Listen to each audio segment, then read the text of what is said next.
जाहिर की है। उन लोगों ने बयान दिया है कि आप जो मर्जी छुपा लो, इससे कुछ नहीं होगा। तो उन्होंने ये साबित कर दिया है कि ये अभियान हमारा सक्सेसफुल हो गया, सफल हो गया है कि वो उन लोगों को, जो कांग्रेस पार्टी को, हरियाणा के लोगों को, गरीबों को कल्याण के लिए संकल्प पत्र हमने दिया था, वो संकल्प पत्र में तमाम ऐसी चीजें हैं जिसको कांग्रेस पार्टी जब देगी, क्योंकि इनकी नीयत में खोट है, ये कुछ किसी को देना नहीं चाहते। सरकारों के पास बहुत कुछ होता है। जब कांग्रेस की सरकार थी हमारे यहाँ, तो हमने तमाम ऐसी स्कीमें, तमाम ऐसी सुविधाएं लोगों को दी। तो जब दोबारा सरकार आएगी, हमसे ये सारे संकल्प पत्र जो भी इसमें लिखी हैं चीजें, वो सारी लोगों को दी जाएंगी। तो क्या कहते हैं महंगाई को लेकर के? पिछले लगभग 10 सालों में महंगाई है वो 5 से 6 गुना बढ़ चुकी है, जैसे कि कांग्रेसी नेता बताते नजर आ रहे थे। क्या लगता है, कांग्रेस पार्टी, बीजेपी कहती है कि उसके साथ साथ इनकम भी इंक्रीज हुई है लोगों की कहीं ना कहीं? अगर इनकम इंक्रीज हुई होती तो हरियाणा आज बेरोजगारी में पहले नंबर पे ना होता।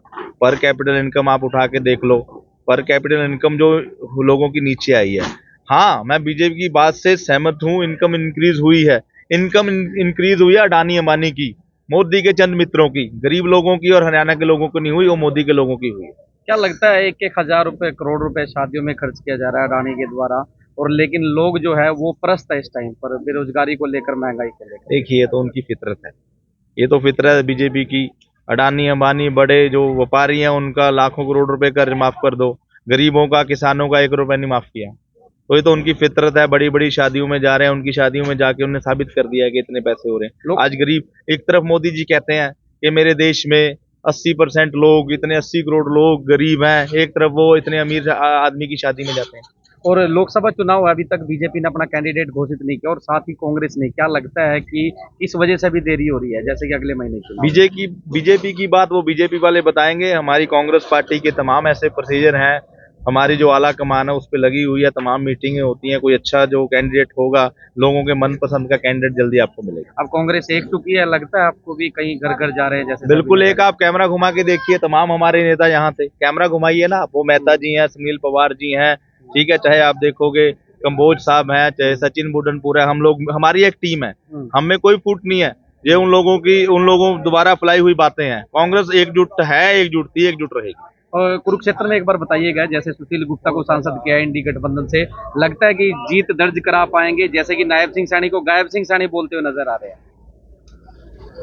देखिए, कुरुक्षेत्र में समीकरण बदलेंगे। अभी इंडिया अलायंस हुआ है, इंडिया अलायंस में अभी आप देखोगे हमारा अलायंस हुआ है आम आदमी पार्टी के साथ, हमने वहां पे कैंडिडेट दिया है। अभी इलेक्शन बनेगा, अभी कैंडिडेट्स आए हैं और लोग आएंगे, इलेक्शन बनने में टाइम है। आप देखना, ये गठबंधन, इंडिया अलायंस का गठबंधन भी विजय प्राप्त होगा, इसमें भी आपको आगे जीत प्राप्त दिखेगी। धन्यवाद जी। रामफल जी, क्या कुछ कहोगे? आज पहुंचे थे हर घर कांग्रेस, घर घर कांग्रेस का संदेश लेकर। जी, कांग्रेस का जो आज का संकल्प पत्र है उसको हम लेके जनता के बीच में आए थे। गांव पटेड़ा में, दूसरे गांव में भी गए थे, चुगांव गांव में भी गए थे, वहां नहीं पहुंच पाए। और हमारा जो संकल्प है, जो कांग्रेस पार्टी का संकल्प है, जो भी लिख रखा है, जैसे कि 6,000 महीना बुढ़ापा पेंशन की बात है, जैसे 2 लाख सरकारी योग्य जो हरियाणा के युवा है, जो आज की जो हम हालात देखें कि विदेशों में जाने के लिए मजबूर हो रहे हैं, उन सबको रोजगार देने का काम करेंगे। चौकीदार व जो मनरेगा का जो काम करते हैं मेट, जैसे कि आप देखते होंगे कोई जब भर्ती करी है तो इसमें 4 साल के बाद फिर ये नहीं पता भी बच्चा जाएगा कहाँ। तो वैसे मेट की भी बात है, मेट को भी इतने साल मेट का काम करके उसकी सरकारी नौकरी पक्की करने की कांग्रेस पार्टी आएगी तो इन सब चीजों को लागू किया जाएगा। क्योंकि जैसे किसानों की भी बात की है, अभी आय अधिक होगी, एमएसपी पे ध्यान दिया जाएगा। उसमें भी अगर जो हम देखें तो पहले भी जब कांग्रेस की सरकार के आने से पहले 700 के करीब का रेट था जीरी का, तो उसके बाद तुरंत बाद दुगना रेट हो गया था। और ऐसी बात नहीं है, किसानों के प्रत्येक वर्ग का ध्यान रखती है कांग्रेस पार्टी। व्यापारी, किसान और जो खेत मजदूर है, तो किसान के साथ ही खेत मजदूर है जो गांव में काम करते हैं। अगर जो किसान की आमदनी अच्छी होगी तभी तो मजदूर का कुछ भला होगा। आज तो मजदूरी भी नहीं मिल रही है, कितने लोग हैं मजदूरी ना मिलने के कारण चौकों पे खड़े होते हैं जाके, भी हमें कोई मजदूरी दे दी जाए। मनरेगा का भी काम इतना विस्तार से नहीं चल रहा जितना कि कांग्रेस की सरकार में चल रहा था।